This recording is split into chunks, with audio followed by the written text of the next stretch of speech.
अब हमारा शिव जी के वे कि अगर दर्शन नहीं कराएगा तो मैं यहाँ से नहीं जाऊंगा, मैं यहाँ से नहीं जाऊंगा। समाधि लगा लिया महाराज। और जैसे ही मैया ने दरवाजा बंद करा और लाला रोने लगा। भगवान रोने लगे। अब शिवजी कहे मैया दर्शन नहीं कराएगा, कोई बात नहीं। अब मैया के साथ में ना 2-4 और सहेली बैठी थी महाराज। तो मैया ने से कहा कि वो जो बाबा जी आए थे ना, उसके थोड़े थोड़े से होठ हिल रहे थे, ऐसा तो नहीं कि कोई जादू टोना कर गए। अब जिस दरवाजे से जैसे ही जाना चाहा और बालक रोने लगा, तो ऐसा तो नहीं कि वो बाबा जी जो आए थे कुछ जादू टोना तो नहीं कर गए। एक सखी के हाँ धीरे धीरे होठ तो हिल रहे थे, पता नहीं क्या बोल रहे थे, क्या होगा लाला का। तो इसीलिए आज भी अपने घर कोई मांगने आवे नहीं महाराज, तो अपन छोटे बालक को बाहर नहीं निकालना चाहिए, घर में ले जाते हैं। तो मैया ने कहा कि अब क्या होगा, ये तो चुप ही नहीं हो रहा है। तो एक सहेली ने कहा कि जिसने जादू टोना करा उन्हीं को बुलाना पड़ेगा। तो कि जाओ बुला करके लाओ। अब शिव जी को तो मालूम है कि बुलाने आएंगे ना, अपन नहीं जाएंगे। एक सहेली आई और सहेली ने कहा कि आपको मैया बुला रही है। तो शिव जी के नहीं, अब नहीं आना। क्या आपको बुला रही है मैया कि भाई जल्दी चलो, आपने भी दर्शन करना है तो चलो फिर। अब शिव जी गए और वहां जाकर के शिव जी के खाली मैं तो मंत्र जानू, उतार दो, नजर उतारने न जानू कि फिर कि यहाँ से कुछ दूर जाकर के मेरी पार्वती है वो उतारती है, नजर वो उतारेगी, मैं तो खाली मंत्र बोलूं। अब सब पार्वती को बुलाने में कि कुछ दूर जाकर के बैठी है पार्वती गांव के बाहर। उनको बुला करके लाए और शिव जी मंत्र बोले ने, पार्वती कहीं झाड़ू से तो महाराज कहीं गाय के पूंछ से नजर उतारे। दोनों ने बड़े प्रेम से भगवान के दर्शन करे और प्रणाम करके लाला रोना बंद कर दिया और वहां से दर्शन करके कैलाश पर्वत पर आ गए।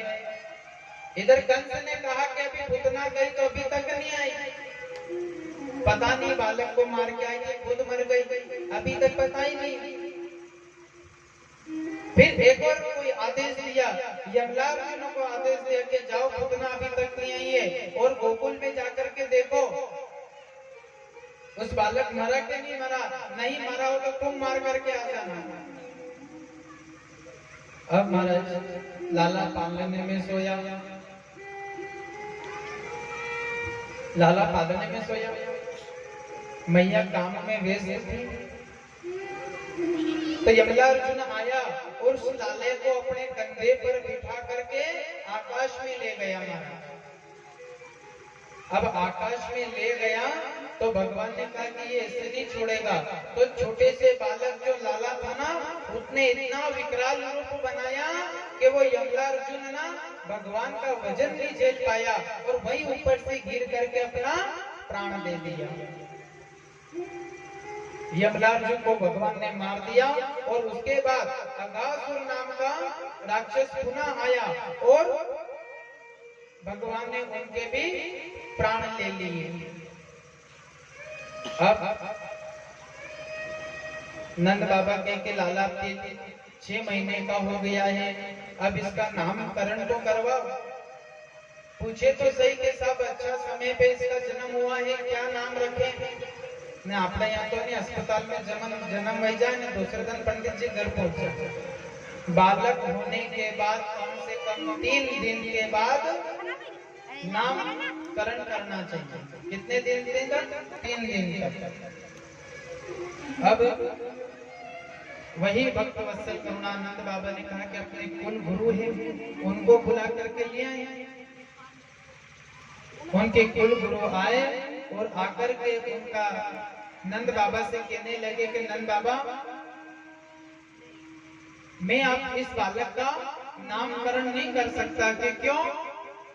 कि अगर मैं नामकरण करूं ने ये कंस का काल है, ने कंस को पता चल जावे तो कंस मुझे छोड़े। अब मुझे तो सब पूजा पाठ पंडित ही करना है, मुझे तो कंस के वहां भी जाना और आपके यहाँ भी आना। नंद बाबा ने कहा कि काम करेंगे अपन गौशाला में सिर्फ आप और अपन मिल करके नामकरण कराएंगे, किसी को नहीं बताएंगे। बोले ठीक है, नामकरण करवाना ठीक करवा देंगे।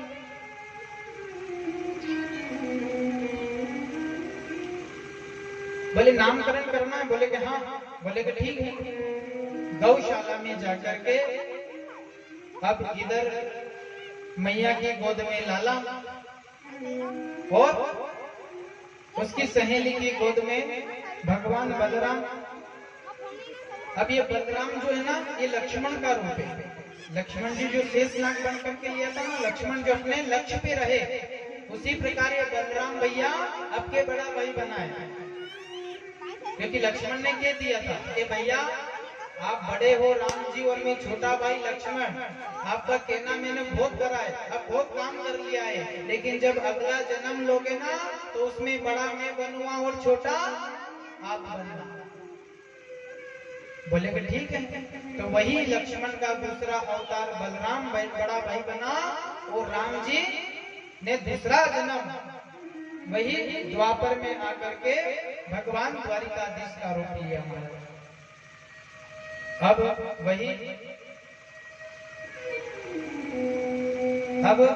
वही भगवान ने जन्म लेकर के दोनों को नामकरण करवाया और उसका नाम रखा जो बल में रहे, अपने शरीर पर बल रहे, सभी के बल पर भारी रहे, उसी प्रकार इसका नाम बलराम रहेगा। और ये जो सांवला सांवला जो है, इसका नाम कृष्ण रहेगा, गोविंद रहेगा, लेकिन इसके कई नाम रहेंगे, इसके कई नाम रहेगा। कोई गोविंद कहेगा तो कोई कन्हैया कहेगा, तो कोई कृष्ण कहेगा, कोई श्याम कहेगा, कई प्रकार के नाम होंगे।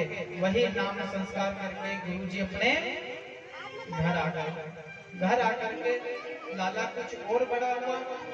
अब छोटे छोटे बच्चे को क्या है, कोई चीज अगर उसके दिमाग में आ गई कि सब ये अच्छी चीज लग रही है तो उठा करके घर। अब लाला धीरे धीरे हमारा चोरी करने लगा होगा। आज उसके वहां से कुछ सामग्री तो क्या है, कभी किसी के यहाँ कुछ सामान लिया और बड़े हुए। अब बड़े हुए तो हमारा छोटे बच्चे को ध्यान रखना, कभी कोई खाने के लिए कोई चीज लाए ना तो डॉक्टर उन्हीं पे आक्रमण करे। ने मालूम है कि मासी ने बुआ आवे तो कोई खानो लेने तो आवे जी। अब उस नन्हे से बालक कृष्ण ने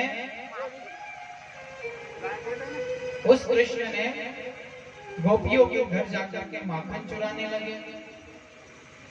आज इस गोपी के साथ तो कल उस गोपी के घर जाकर के महाराज माखन चुरावे। अब माखन तो चुरावे तो ठीक है, माखन खा ले वो भी ठीक है, लेकिन मटकी फोड़ करके आ जाए, नुकसान करके आ जाए, ये पसंद नहीं।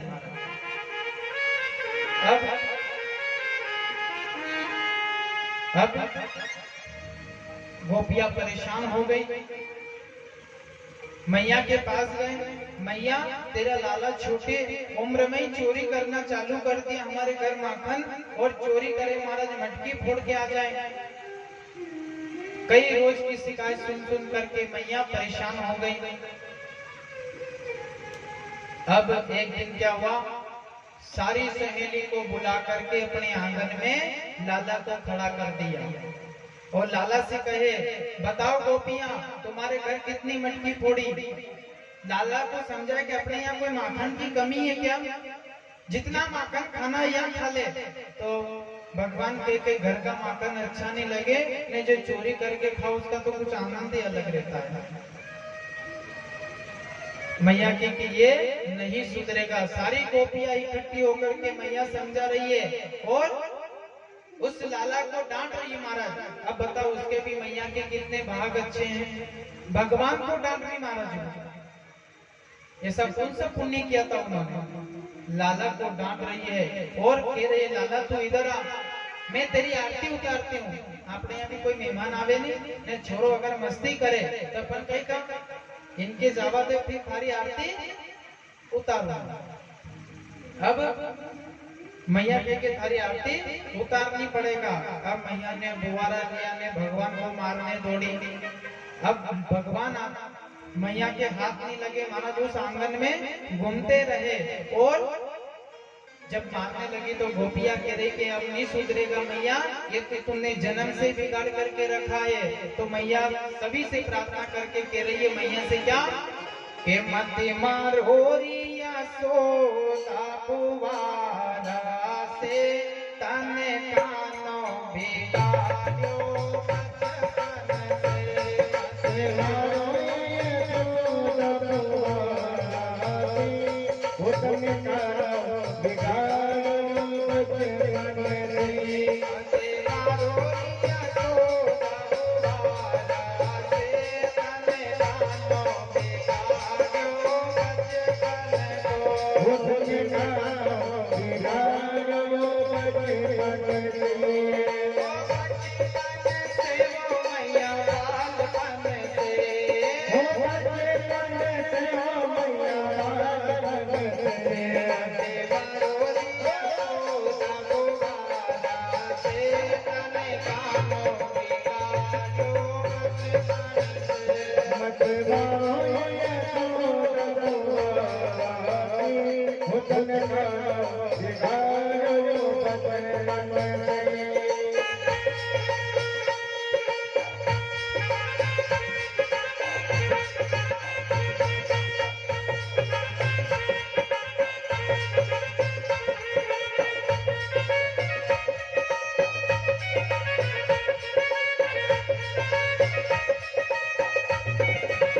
सभी मैया से कह रहे कि मैया मत मारो, आपने इसको बचपन से ही बिगाड़ के रखा है महाराज, आपने बचपन से बिगाड़ करके रखा है। मैया कहे भगवान से, हे नाला जितना माखन खाना है उतना अपने घर खा लेना, लेकिन किसी के यहाँ चोरी करने मत जाना। अपने यहाँ अगर कोई माखन की कमी हो तो बता दे, 1.25 लाख गाय अपने घर है,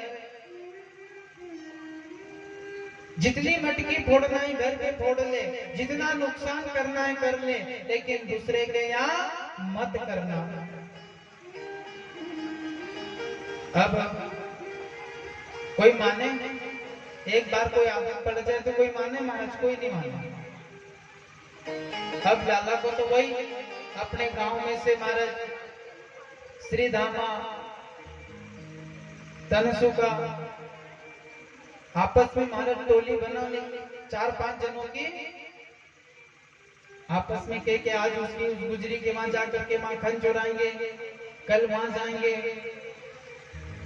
अब बात सब मैया के वे के काम करो, सभी अपने घर पे कोई माखन नीचे मत रखना, सब ऊपर बांध करके मटकी रखना, क्योंकि ये इसका हाथ वहां तक पहुंचे नहीं का और माखन ले नहीं सकेगा। सभी ने महाराज अपने घर उस मटकी को ऊपर बांध दे और सबसे कह दिया कि अब अगर माखन की चोरी करे तो मुझे प्रत्यक्ष रूप से दिखा देना, हाथ पकड़ करके मेरे पास ले आना, फिर मैं इसको चोरी का रंग बताऊंगा महाराज। बोले कि ठीक है। सारी गोपियां के महाराज हम पकड़ने जाए इतने में तो ये भाग जावे, कैसे पकड़ लें? अब एक गुजरी महाराज मटकी को ऊपर बांध करके पानी भरने गए। अब पानी भरने गए तो भगवान ने ध्यान रखा कि ये गुजरी कब जाए यमुना पानी भरने ने अपन इसके घर का माखन खाएं।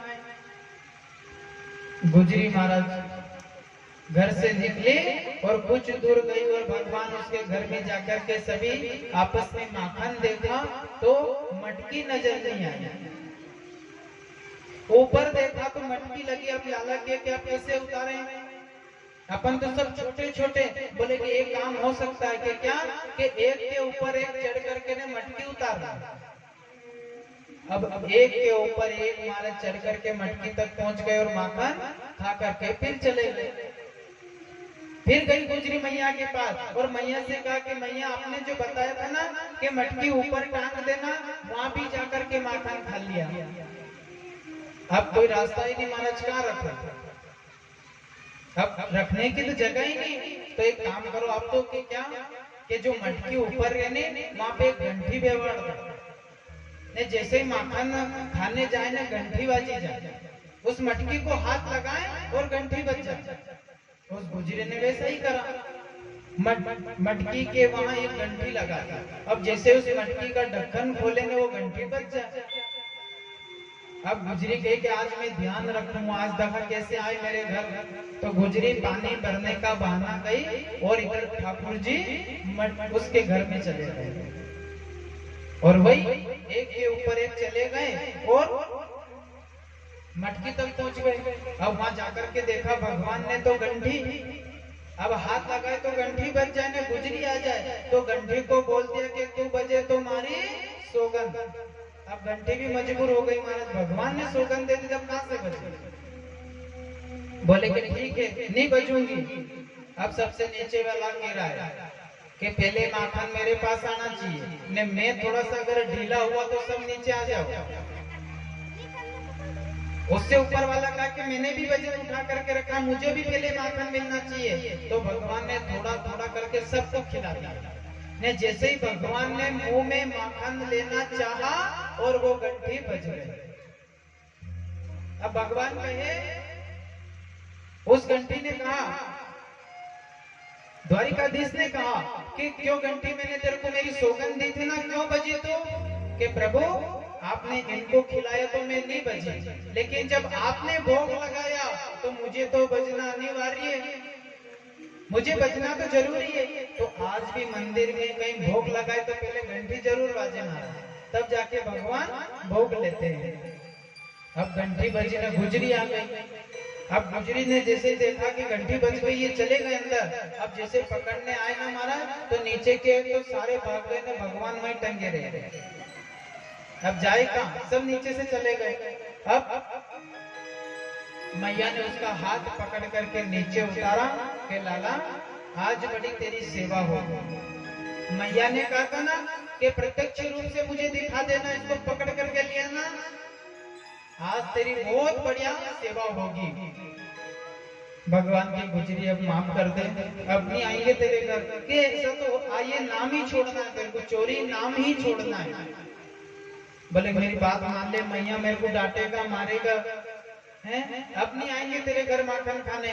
बोले कि नहीं, आज तो मैया के पास ले जाएंगे। अब हाथ पकड़ करके ने घूंघट निकाल करके वो गुजरी भगवान का हाथ पकड़ करके मैया के घर ले जा। मैया से कहे कि मैया तूने कहा था ना कि प्रत्यक्ष रूप से बताना मुझे, मैंने आज अपनी आंखों से देखा है और पकड़ करके लाया हूँ। सब गांव के देखने लगे गली में कि आज इस गुजरी को क्या हो गया, क्यों चिल्ला रही है?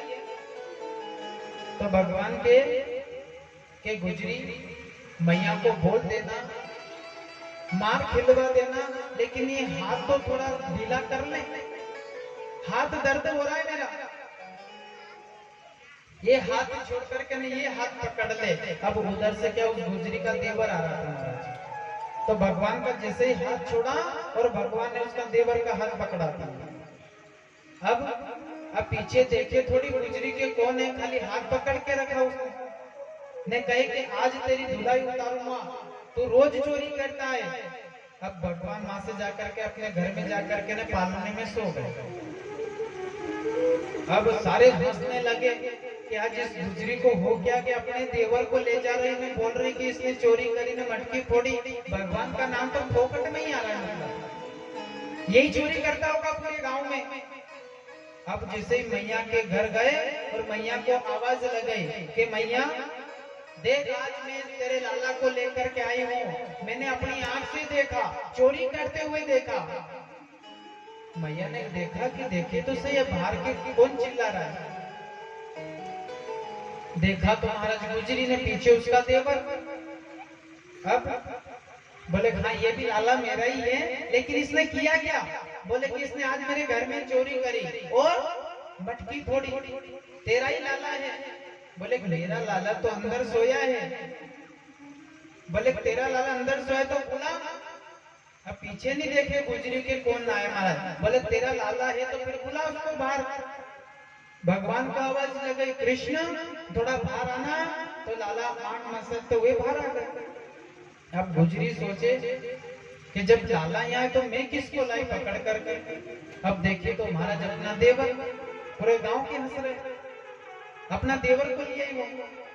अब कृष्ण भगवान के देख गुजरी, इस बार तो मैंने तेरे देवर का हाथ पकड़ाया है, मैं अगली बार अगर ऐसी गलती करी तो तेरे पति का ही हाथ पकड़ूंगा। अब मर्सी में मैं मुझसे मत उलझना। अब वही द्वारिकाधीश, वहां पर भी कई राक्षस लोग आए, भगवान को मारने के लिए कई कंस ने भेजा, सबको पराजित कर दिया। तो नंद बाबा ने विचार किया कि जब से लाला का जन्म हुआ है तब से इस गांव में कोई ना कोई राक्षस आता ही है। तो गांव वाले की अगर कोई विचार हो तो अपन इस गांव को छोड़ दें। होता है ना बहुत सारी जगह कि साहब ये गांव अपने को लाभदायक नहीं है, जब से मैं आया हूँ परेशानी हो गया हूँ, इस गांव को छोड़ दो।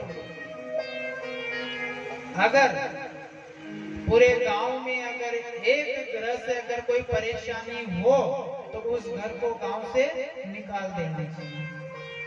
परिवार में कोई ऐसा बालक हो कि माता पिता को नीचा देखना पड़े तो उस बालक को घर से निकाल देना।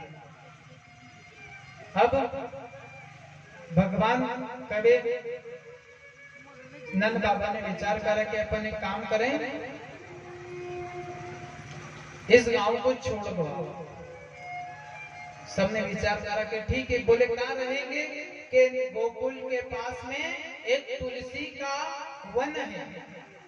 तुलसी का नाम क्या है? वृंदा। क्या नाम है? वृंदा। और बहुत सारी तुलसी थी तो इसलिए उसका नाम वृंदावन पड़ गया। कौन कौन गए थे वृंदावन? ईमानदारी से हाथ ऊंचे उठाना। कौन कौन गए? गए हो तो ठीक है, नहीं गए तो कोई बात नहीं, अपने तो घर में वृंदावन। अभी हो सकता है तो 4 से 5 महीने के बाद वृंदावन में कथा रहेगी, तो वहां पर ऐसा रखा गया है कि जहां अपनी कथा हुई है वहां से जितने भी अगर वृंदावन चलना चाहे तो अपना नाम लिखवा देना। जो भी कि साहब हमें वृंदावन में 7 दिन वहीं रहना है, वहीं कथा सुनना है, वहीं पर रहना, भोजन नाश्ता पानी चाय सब आपको उपलब्ध मिलेगा। आपको तो उड़ते ही वृंदावन में घूमना और 11 बजे कथा और 4 बजे पूरी करके फिर वृंदावन में घूमना, कुछ भी नहीं करना। आपको सारी व्यवस्था वहां मिलेगी। और भी गांव से भी यजमान तैयार हो गए हैं कि गुरुजी अगर वहां कथा होगी तो हम जरूर आएंगे, आप मेरा नाम लिखवा देना। तो करीबन 40 से 45 यजमान ने अपना नाम लिखवा दिया है। तो वहां पर 100 से 150 यजमान ले जाना है और वहां पर तीर्थ यात्रा में वृंदावन में कथा करना है। तो अपने यहाँ से भी कोई उम्मीदवार हो तो नाम पता लिखवा देना। और उस कथा में ऐसा नियम रखा है कि जो अकेला व्यक्ति अगर आएगा तो 3100 रुपए और जोड़े सहित आएगा तो 4000 रुपए। कितने? 3100 और 4,000 रुपए आपको देना है। तो आपको घर से लेकर के वापस घर तक कोई खर्चा करने की आवश्यकता नहीं है। आपके घर गाड़ी आएगी, गाड़ी में बैठना, वृंदावन में 7 दिन रहना और वापस आपको घर छोड़ देंगे 4,000 रुपए में। तो अपने यहाँ से भी अगर कोई जाना चाहे तो आप अपना नाम, पता, मोबाइल नंबर लिखवा देंगे। तो वही वृंदावन धाम सारे। अब नंद बाबा ने कहा,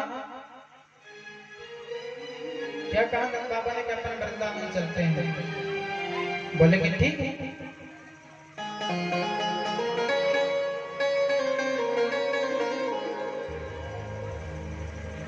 वही भक्तवत्सल करुणा निधान कहते नारायण। सभी ने अपना सामान लेकर के वृंदावन चले गए और वृंदावन में जाकर के रहने लगे। वृंदावन में जाकर के रहने लगे। अब नया नया गांव साहब, नया नया गांव, अब नई नई चीजें देखने को मिले। वहां भगवान और बड़े हो गए, बलराम भैया बड़े हो गए, पूरा परिवार, पूरा गोकुल धाम में जितने भी लोग थे वो सब वृंदावन में बड़े प्रेम से रह रहे। अब मैया से भगवान कहे कि मैया मैं भी बलराम भैया के साथ में गाय चराने जाऊं। तो मैया कहे कि नहीं लाला, तू अभी छोटा है, तू अभी बड़ी गाय मत चरा। के फिर के काम करे, छोटे छोटे से जो गाय के बछड़े हैं ना, इनको चराया कर और ज्यादा दूर मत जाना, अपने घर के आसपास घुमा करके शाम को घर ले आना। बोले ठीक है। बोले भी ठीक है। वही भगवान छोटे छोटे बच्चों के साथ में रहते थे, उनको चरा करके शाम को पुनः घर आ जाते थे। अब एक बार क्या हुआ, गाय चराने गए भगवान, एक वन में गाय चराने गए। तो ब्रह्मा जी ने सोचा, क्या सोचा ब्रह्मा जी ने कि यार मैंने सुना है कि वृंदावन में भगवान ने जन्म लिया है, चलो आप आज परीक्षा तो लें कि चोरी करता है, एक दूसरे का झूठन खा लेता है, तो ये कोई भगवान थोड़ी है, आज इसकी परीक्षा लें अपन। बोले कि ठीक है। अब सब ग्वाल बाल मिलकर के भोजन कर रहे थे, गाय चर रही थी। तो चरती चरती गाय थोड़ी सी दूर चली गई। तो भगवान ने सोचा कि गाय अपनी दूर चली गई है, मैं लेकर के आता हूँ, आप भोजन करो। अब द्वारिकाधीश से अगर गाय को लेने गए और गाय को लेकर के आए ना, तो वो ब्रह्मा जी उन ग्वाल बाल को लेकर के अपने धाम ले गए, उनको धाम ले गए। अब गाय लेकर के आए, देखा कि ग्वाल बाल भी नहीं है, कहाँ गए। अब उनको ढूंढने में गए ना, इतने में ब्रह्मा जी आए तो सारी गाय और बछड़े को अपने धाम ले गए। भगवान ना तो गाय मिले और ना ग्वाल बाल मिले। भगवान चिंता करने लगे, अपनी योग माया से देखा तो ब्रह्मा जी के द्वारा ब्रह्मा जी सबको लेकर के ब्रह्मपुरी में बैठे हैं। तो भगवान ने कहा कि चिंता करने की बात नहीं। तो भगवान ने अपनी योग माया से वही बछड़े, वही गाय और वही ग्वाल बाल बना दिए। अब नकली ग्वाल बाल, नकली गाय 1 साल तक चलता रहा। तो एक दिन क्या हुआ, एक छोटा गाय का बछड़ा था। अब वो महाराज अपनी माँ का दूध नहीं पी गई। तो बलराम भैया ने सोचा क्या जिस बछड़े को क्या हो गया, दूध नहीं पी रहा है। तो जाकर के देखा तो सब नकली गाय ने, सब नकली ग्वाल बाल और बछड़े। भगवान से कहा कि ये क्या नाटक है। बोले भैया आप सब जानते हो, लेकिन मैया को मत बताना, बाबा को मत बताना। ये ब्रह्मा जी मेरी परीक्षा लेने आए थे, तो असली गाय ने, असली ग्वाल बाल ब्रह्मपुरी में ले गए। अब 1 साल भर हो गया। अब साल भर हो गया तो ब्रह्मा जी ने कहा कि 1 साल भर हो गया, अभी तक भगवान द्वारिकाधीश आए नहीं, इनको लेने ही नहीं आए। चलो चल करके देखते हैं वृंदावन।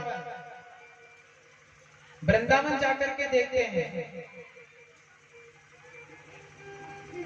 वृंदावन में जाकर के देखते हैं।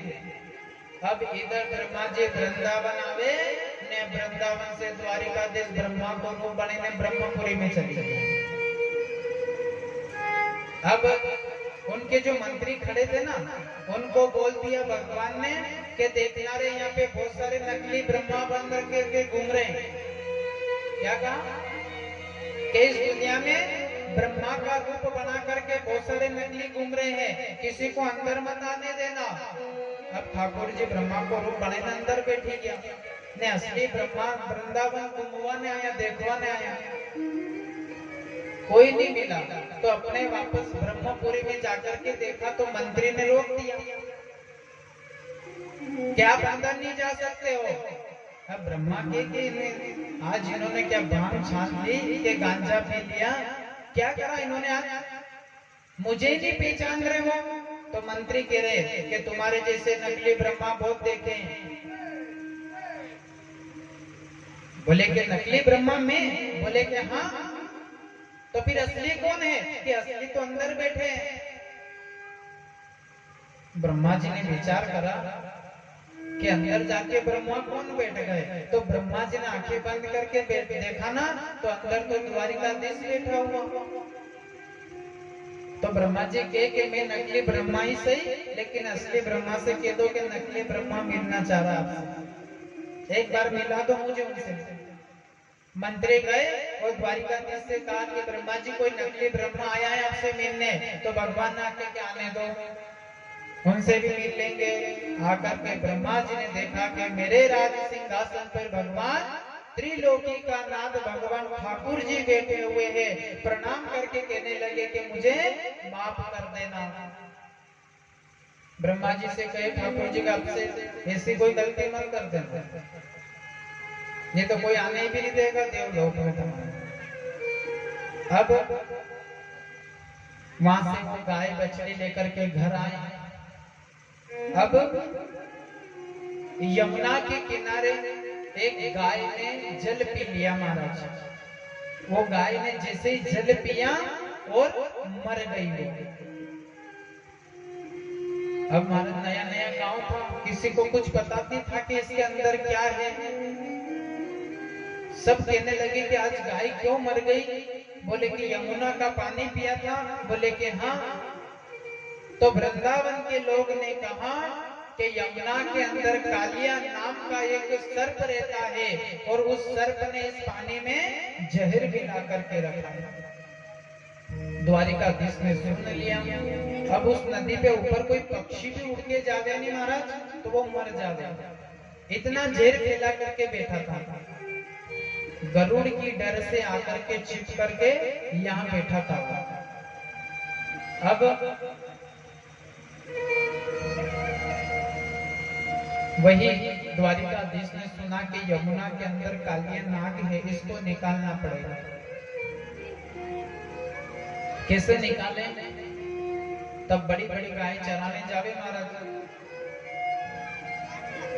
तो भगवान मैया से कहे कि मैया हफ्ते में एक बार छुट्टी रखना चाहिए। मैया ने कहा कि क्यों? कि रोज गाय चराने जावे तो आज खेल कूद की छुट्टी, आज घर पे ही रहेंगे और यहीं पर बैठेंगे। मैया ने कहा कि कोई बात नहीं, मत जा मत जा। इसीलिए अपन भी हफ्ते में एक रविवार आता ही है, आता है कि नहीं आता? रविवार इसलिए आता है, सही बात तो ये है कि महाराज 6 दिन तक स्कूल गए, 7वें दिन अपन घर पे थोड़ा मनोरंजन करना, सबसे मिलना।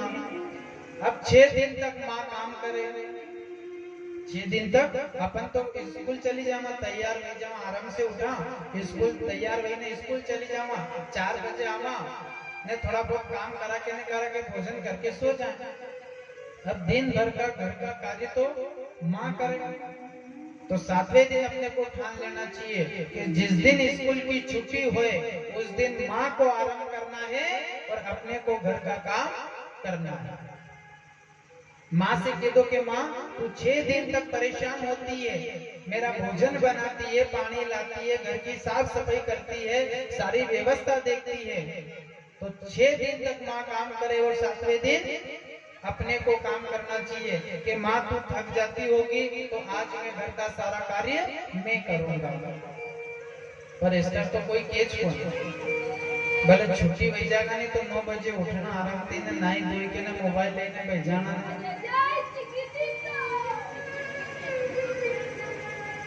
ऐसा तो अपन कोई कहते नहीं। तो भगवान ने कहा कि माँ आज मैं छुट्टी रखूंगा, मैं आज मेरे मित्र दोस्त के साथ में खेलने जाऊंगा। मैया ने कहा कि कोई बात नहीं लाला, चले जाना, लेकिन ज्यादा दूर मत जाना, अपने घर के आसपास ही खेलना और जल्दी घर आ जाना। बोले कि ठीक है। सब ग्वालवाल इकट्ठे हुए और भगवान ने कहा कि अपने को आज गेंद का खेल खेलेंगे। क्या करेंगे? गेंद का खेल खेलेंगे। बोले कि हाँ कन्हैया, आज अपन गेंद का खेल खेलेंगे। बोले कि यहाँ गांव के पास नहीं खेलेंगे, फिर कि अपन तो वहाँ यमुना के किनारे खेलेंगे।